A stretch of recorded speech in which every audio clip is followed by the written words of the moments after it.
All right, Brian, he preaches tolerance and claims he's a moderate, but the Imam behind that controversial proposed mosque at Ground Zero is about to kick off a nationwide speaking tour with some questionable characters with some extreme pasts. Our next guest says he's been at similar conferences and moderation is far from the tone.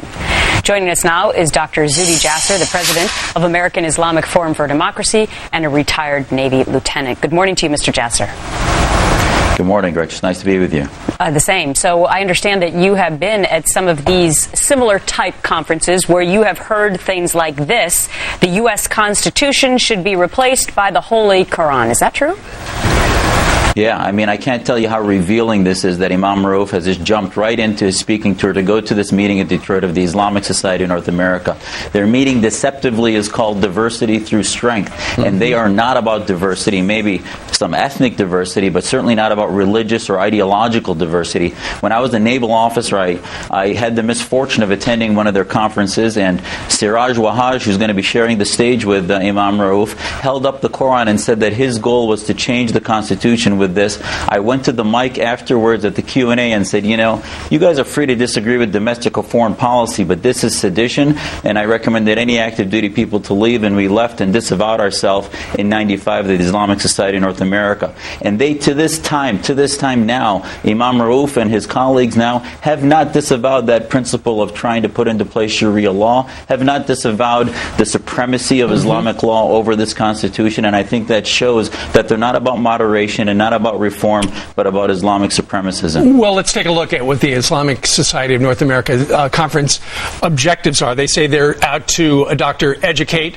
about racial and religious tensions in the Muslim community in the United States, identify and emphasize commonalities between Shia and Sunni Muslims, and suggest tangible actions Muslim leaders can take to facilitate greater inter-ethnic communication, and it goes on and on.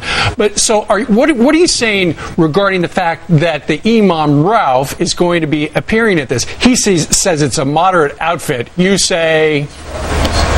I say that they're basically the central nervous system of a not only a national but a global theopolitical movement, which are many front groups for the Muslim Brotherhood. And I'll tell you, the Muslim community is not just these groups. We are over 3 million in America, and this group just represents tens of thousands that are part of this movement. Most Muslims love this country, believe in the Constitution, and left the Middle East to escape this type of theopolitical movement. But unfortunately, what's happening is they get the mic, they get the attention of fear-mongers like Imam Rauf and his colleagues, and they don't work for reform and change to fix the root cause of terrorism and radicalism, which is the separatism of political Islam, like I saw at that conference I went to, and like many other speakers today. So Dr. Jasser, it's great that you're on our show today to speak out for the moderate Muslims who live in this country, but a lot of people have criticized others like you, saying that we don't hear enough from you. There hasn't been enough of a rallying cry for those millions that you're talking about.